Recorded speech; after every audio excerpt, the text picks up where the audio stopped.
Salut tout le monde et bienvenue dans cette nouvelle vidéo, je suis Captain et aujourd'hui je vais t'expliquer comment sur Binance tu peux faire des trades de façon très simple. C'est parti.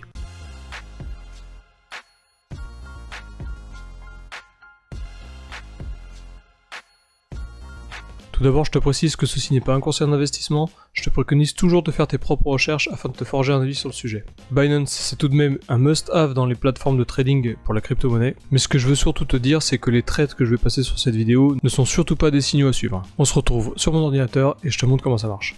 Dans cette vidéo je vais vous montrer deux façons de trader. La première façon c'est d'acheter des crypto-monnaies au prix sans effet de levier, donc c'est la manière la plus classique. Et cette méthode est possible en deux méthodes aussi sur Binance. Vous allez donc dans Trader et vous irez sur Convertir, qui est la façon la plus simple de trader. Ça veut dire qu'on a des USDT, on a des BUSD, on a des BNB, on veut acheter une autre crypto-monnaie avec. Là par exemple j'ai des BNB, donc je vais sur BNB. J'ai envie d'acheter du Bitcoin. Voilà, donc j'ai 3,3 BNB, mais je ne vais pas acheter 3,3 BNB de Bitcoin, je vais acheter juste un BNB de Bitcoin. Je vais donc ici choisir un BNB et je vais acheter du BTC. Je clique sur l'aperçu de la conversion.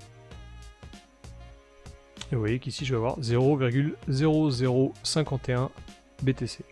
Le cours est en train de changer, donc forcément il faut que je clique. Au bout de 5 secondes, je dois actualiser le change. Mais voilà, cette façon de trader est la façon la plus simple. Ça veut dire que vous n'avez pas de stop loss, vous n'avez pas de take profit. C'est-à-dire que vous transformez vos crypto-monnaies en une autre crypto-monnaie. Je clique sur actualiser. Je clique sur convertir. Et voilà, la transaction a été réalisée. J'ai donc transformé un BNB en 0,00512248 BTC. Voir le statut. Si vous cliquez sur voir le statut, vous allez avoir le statut de votre trade ici. Ici, le statut est succès, ça veut dire que la transaction a été effectuée. Ça, c'est la première méthode pour faire du trading. C'est la plus simple. Mais vous ne pouvez pas mettre de stop loss et de take profit qui sont la ceinture de sécurité de vos trades. Pour ce faire, vous devez aller dans Trader, vous cliquez sur Fondamental, et ici vous avez accès au marché avec la courbe et toutes les paires ici. Moi maintenant j'ai du BTC et je vais trader avec ce BTC, donc je clique sur BTC ici. J'ai ici toutes les paires qui sont disponibles avec le BTC. Je vais cliquer sur le NJ parce que c'est ce que j'avais envie d'acheter finalement. Voilà, donc vous voyez qu'ici le NJ a fait une montée ici, il a consolidé et là il est en train de refaire une montée. Donc j'ai envie d'acheter cette crypto-monnaie. À l'écran vous avez côté gauche le carnet d'ordre avec les ventes et les achats. Ici vous avez la courbe que vous pouvez régler avec des indicateurs. Alors vous pouvez déjà mettre des unités de temps, 1 heure, 4 heures, un jour, une semaine, vous avez encore plus d'unités de temps ici. Vous avez des indicateurs, donc je vais me rendre dans 4 heures. Vous avez des indicateurs ici que vous pouvez rajouter, des moyennes mobiles, bandes de Bollinger, etc., etc. À droite ici vous avez toutes les paires, donc vous pouvez les rechercher ici. Si vous cherchez l'AAV par exemple, vous tapez AAV, vous avez l'AAV contrôle Bitcoin. Voilà, prenez bien celui. Si vous avez du Bitcoin et que vous voulez trader avec votre Bitcoin, vous devez prendre la paire contrôle Bitcoin. Si vous avez de l'USDT, vous prenez de la paire contrôle USDT, ou le BUSD, ou le BNB. Là moi je veux le NJ contre le BTC, donc c'est ce que j'ai pris. Donc là je descends et en dessous je peux acheter de l'ENJ ou en vendre, c'est très simple. Donc ce que je vais faire ici c'est que je vais acheter au marché de l'ENJ. Je vais prendre, vous avez une jauge ici qui vous permet de prendre la totalité de vos bitcoins par exemple, donc les 0,005 que j'ai acheté tout à l'heure, ou 50%, ou 75%, ou vraiment une donnée intermédiaire. Donc moi ce que je vais faire c'est que je vais acheter 100% de NJ, donc je vais cliquer sur acheter NJ.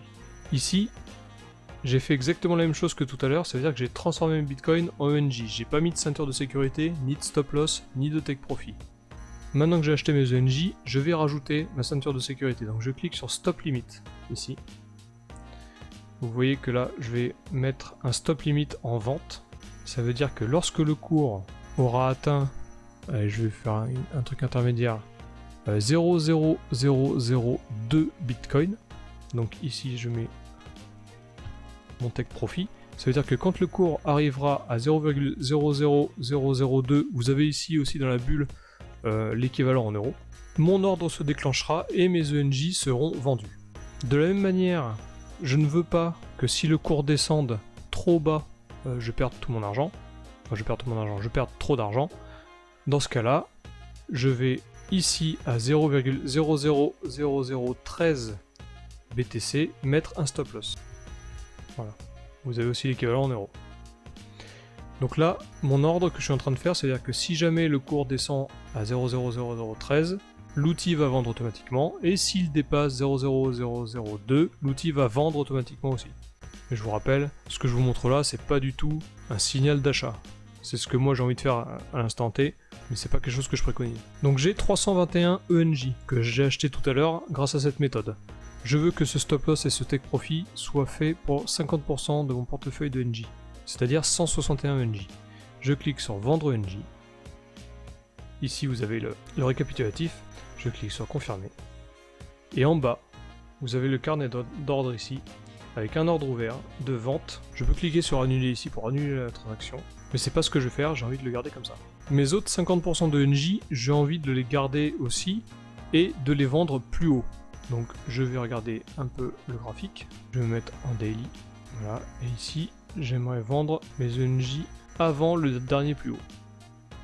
Donc c'est ce que je fais, je rajoute 5 ici, je garde le même stop loss, je règle cette fois-ci 100% de mes ENJ, donc les 160 restants, et je clique sur vendre ENJ.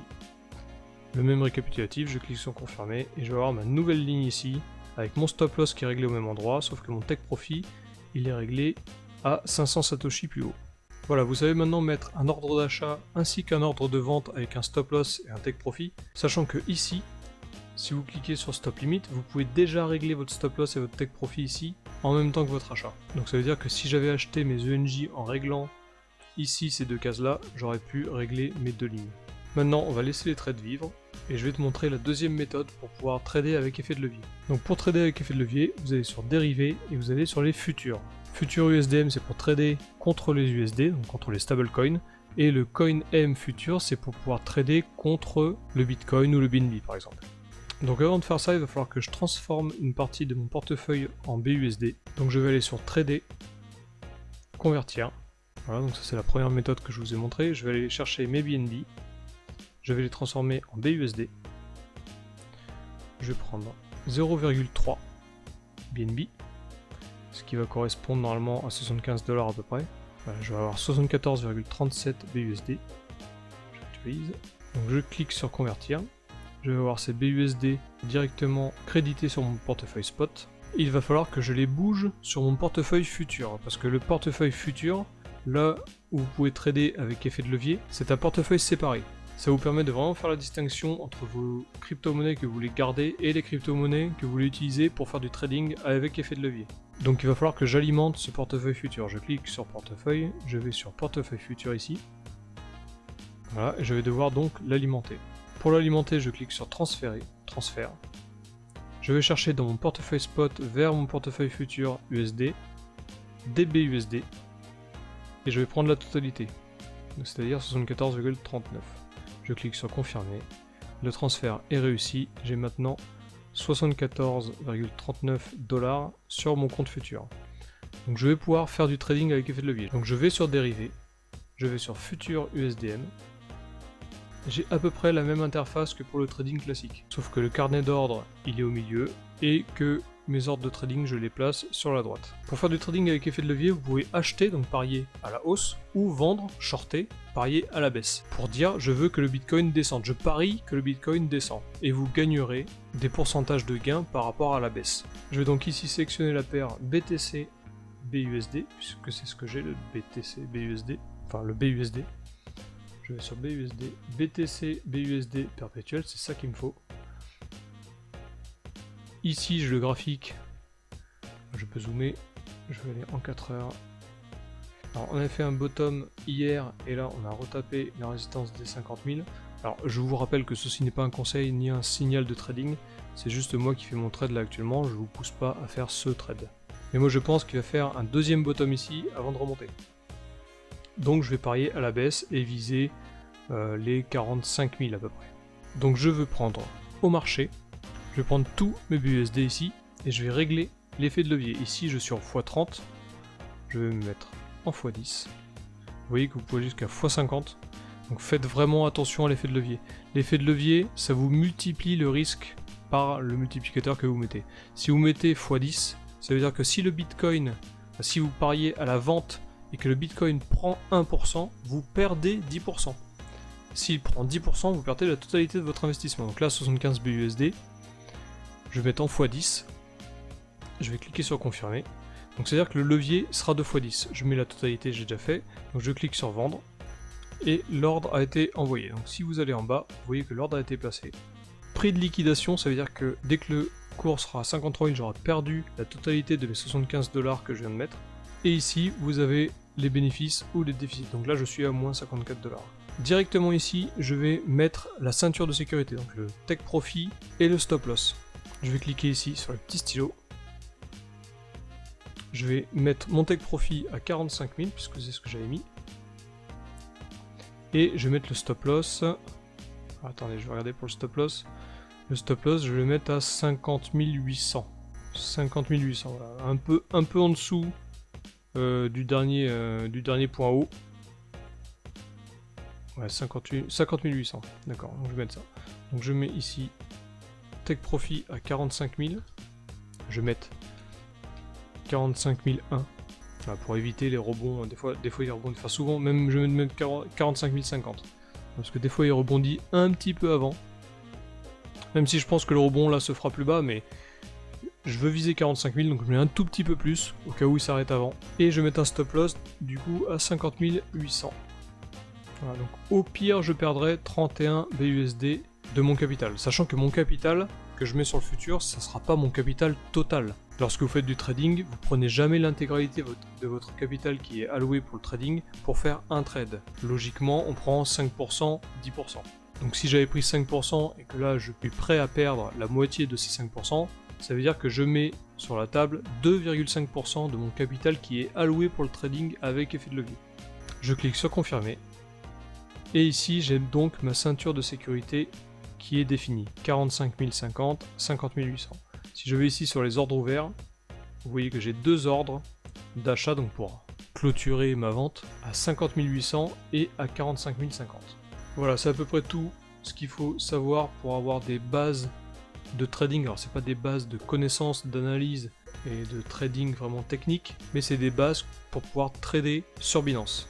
Donc vous avez des trades classiques qui vous permettent de juste acquérir vos crypto-monnaies et ne pas risquer d'effet de levier, et le trading avec effet de levier qui vous permet de pouvoir spéculer avec un effet de levier multiplicateur qui multiplie le risque, x5, x10, x20, x30, jusqu'à x50. Personnellement, je préconise de jamais aller au-delà de x10, sauf si vraiment vous êtes sur un coup et que vous êtes sûr de vous et que vous êtes prêt à perdre votre investissement avec des tout petits capitaux. Voilà, moi je préconise toujours d'avoir une allocation de capital qui est exprès pour le trading à effet de levier et de ne jamais trader plus de 10% de votre capital par trade. Et sur l'effet de levier, ne jamais aller au-delà de x10. Pas oublier que le trading à effet de levier, ça peut vider vos comptes, donc faut vraiment faire gaffe avec ça. Voilà, cette vidéo est terminée, j'espère qu'elle t'a plu. Toujours pareil, tu me poses des questions en commentaire, je me ferai une joie d'y répondre. En description, je te mets un lien d'affiliation vers Binance. Si jamais tu l'utilises, tu auras 10% de réduction sur tes frais et moi aussi. Toi, ça te permet de payer moins de frais et moi, ça me permet de continuer. Encore une fois, je te précise que ceci n'est pas un conseil en investissement et les trades que j'ai passés sur cette vidéo ne sont pas du tout des signaux. Je te rappelle également qu'il faut faire vraiment très attention avec les effets de levier. Si tu mets un trop gros effet de levier et que le cours part dans la direction opposée, dans ce cas-là, c'est la meilleure solution pour cramer tes comptes. Donc, mesure tes investissements, mesure tes allocations et fais pas du all-in sur n'importe quel signal. Sur ce, je te souhaite une bonne semaine et je te dis à la prochaine.